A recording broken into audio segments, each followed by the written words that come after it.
कंगना, जैसे आप film star हैं तो आपके फैन जाते हैं, फोटो खिंचवाते हैं, मिलना चाहते हैं, लेकिन इस लाइन में चुनाव राजनीति में तो लोगों के पास आपको खुद जाना पड़ेगा वोट मांगने के लिए। वो आसान नहीं होता, हाथ जोड़ने पड़ेंगे खुद से।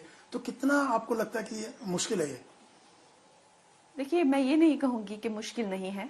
और एक तरह से हमें हमेशा ही भीड़ों से बचाया गया है। और अभी इस तरह से माहौल बनाया जा रहा है कि एक भीड़ इकट्ठी की जाती है और हमें वहां छोड़ दिया जाता है। तो जाहिर सी बात है, लोगों का जिस तरह से प्यार है, और आजकल हर एक के पास जैसा फोन है तो सेल्फी सबको चाहिए।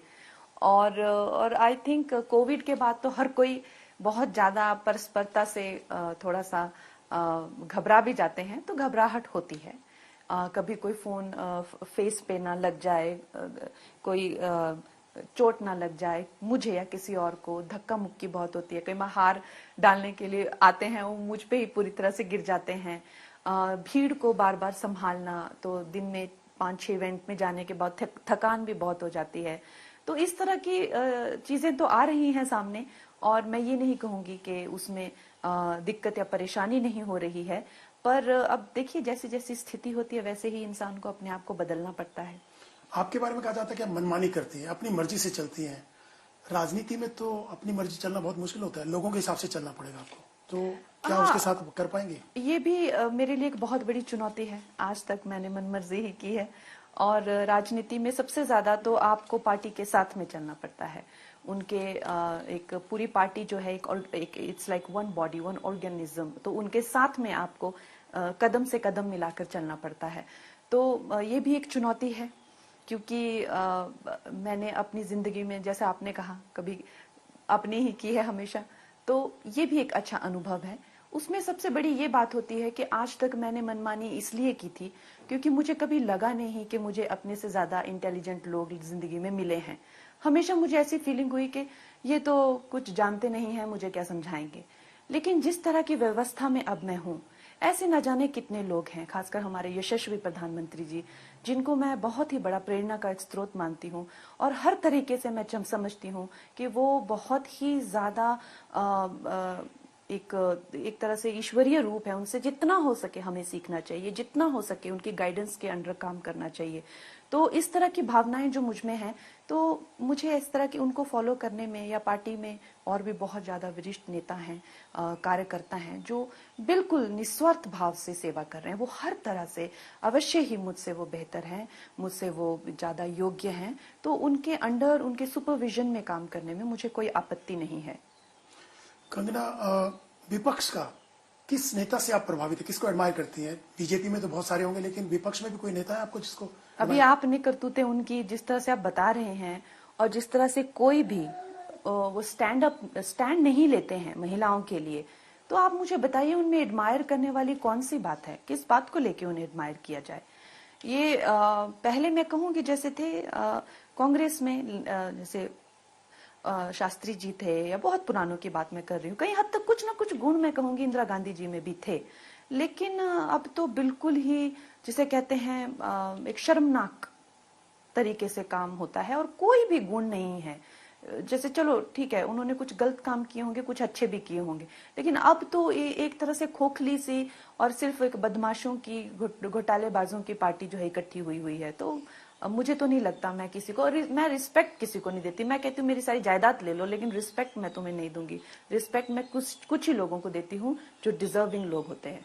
राहुल गांधी के बारे में क्या कहना आपका? राहुल गांधी ने यात्राएं निकाली, पहले भारत जोड़ो यात्रा, फिर भारत जोड़ो न्याय यात्रा निकाली, और वो तरह तरह की बातें बीजेपी को लेके। मुझे वो, मैं आपको सच्ची कहती हूँ, मुझे वो अपने हालात के एक विक्टिम लगते हैं। उनके जो हालात हैं, उनके वो विक्टिम है। वो एक बहुत ही एम्बिशियस माता के जो है वो विक्टिम है।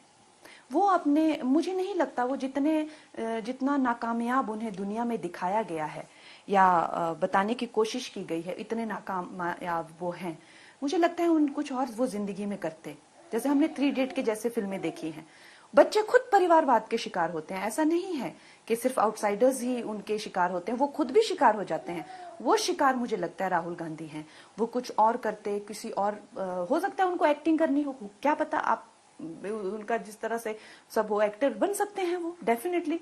कई, उनकी माता दुनिया की सबसे अमीर स्त्री भी हैं, तो उनके पास धन दौलत की कोई कमी नहीं है, तो वो तो शायद वो जो सुनने में आता है किसी महिला से प्रेम करते, उनकी शादी भी नहीं हो पाई, जो भी है, जिस तरह से भी सिचुएशंस है, हमने तो देखिए ये उड़ती उड़ती खबरें सुनी है, हमें नहीं पता, लेकिन मुझे नहीं पता वो क्यों उनकी शादी नहीं हुई, क्यों उनका घर नहीं बसा, या किस तरह से उनको एक करियर नहीं उनका कोई बन पा रहा है, या किस तरह से सफलता उनको किसी भी मुकाम में नहीं मिल पा रही है। उनके एक तरह से मुझे अकेले लगते हैं, वो बहुत ज्यादा अकेले लगते हैं, और मुझे लगता है उन पे प्रेशर बहुत डाला जाता है कि तुम ये करो करो करो, तुमसे चाहे ये हो चाहे नहीं हो, पर तुम ये करो। अब ऐसी स्थिति में वो अभी भी वो 60 के होने वाले हैं, फिर भी उनको यंग यंग करके बार बार लॉन्च करते रहते हैं। तो मैंने ऐसे बच्चों को फिल्म इंडस्ट्री में भी देखा हुआ है, उनके माँ बाप उनके पीछे पड़े हुए हैं, उनकी जिंदगी उन्होंने बिल्कुल नरक कर दी है, करो करो करो करना ही पड़ेगा। अब वो बच्चे जो हैं एकदम से बर्बाद हो चुके हैं, उनकी भी यही स्थिति है। तो आपको लगता है राहुल गांधी पॉलिटिक्स के अलावा कुछ और करना चाहिए? डेफिनेटली उनको करना चाहिए था, और वो सफल हो सकते थे। अभी ये काम उनका नहीं है, ये नहीं हो रहा है उनसे, उनकी माता समझती नहीं है, और वो उनको जो है किसी ना किसी तरह, जो हमें लगता है वो जबरदस्ती उनसे कराया जा रहा है। और प्रियंका गांधी के बारे में क्या कहना है? उन्होंने तो महिलाओं के लिए लड़की हूं लड़ सकती हूं यूपी चुनाव में कैंपेन किया, और दोनों में बेहतर कौन लगता है आपको, प्रियंका और राहुल? मुझे तो दोनों ही अच्छे लगते हैं, मुझे वो दोनों हालात के मारे हुए लगते हैं।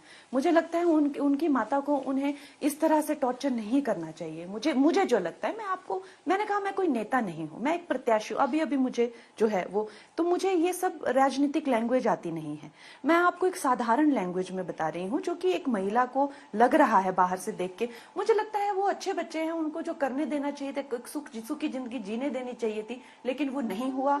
उनका बुरी तरह से जो है वो टॉर्चर हो रहा है, और अब वो दोनों ही परेशान लगते हैं। दोनों पॉलिटिक्स में आपको लगता है आगे फ्यूचर क्या देखते हैं दोनों का? मतलब आप कैसी बातें कर, क्या फ्यूचर? उन लोगों को टॉर्चर करके ऐसा लगता है कि जैसे एकदम से दोनों को देख के लगता है कि बहुत ही एक तरह से परेशान है वो दोनों, अपनी जिंदगी से परेशान है। ऐसा नहीं लगता है कि वो किसी और चीज, अपनी जिंदगी से दोनों परेशान लगते हैं। आई होप कि अभी भी टाइम है, और अच्छी कोई उनकी माता उनका अच्छा मार्गदर्शन करे, और बच्चों के जो खुद के अपने जो है, जैसा 3 इडियट जैसी फिल्मों में दिखाया जाता है, उनको एक्सेप्ट करे जो उनकी खुद की वो है। कंगना, अरविंद केजरीवाल, मुख्यमंत्री अरविंद केजरीवाल भी जेल में है। भ्रष्टाचार के खिलाफ मुहिम चला करके वो राजनीति में आए, चुनाव लड़े, जीते। अब भ्रष्टाचार के मुद्दे को लेकर ही वो जेल में है, मतलब के मामले में को लेकर के ही। किस ढंग से देखते हैं इस पूरे उसको? ये सारे ढंग से हम लोगों को पूरे देश को देखना है कि क्या होता है। जो इंसान जो है अपने खुद के, चाहे वो अनाज़ारे जो भी हो, उन्होंने भी कहा था कि ये बंदे से बच के रहना, ये बहुत ही ज्यादा खतरनाक और एक तरह से हानिकारक इंसान हो सकते हैं आगे चलकर। तो हम सारे देश को देखना है कि किस तरह के मुखौटा पहन के आते हैं, और फिर बाद में क्या करतूते करते हैं।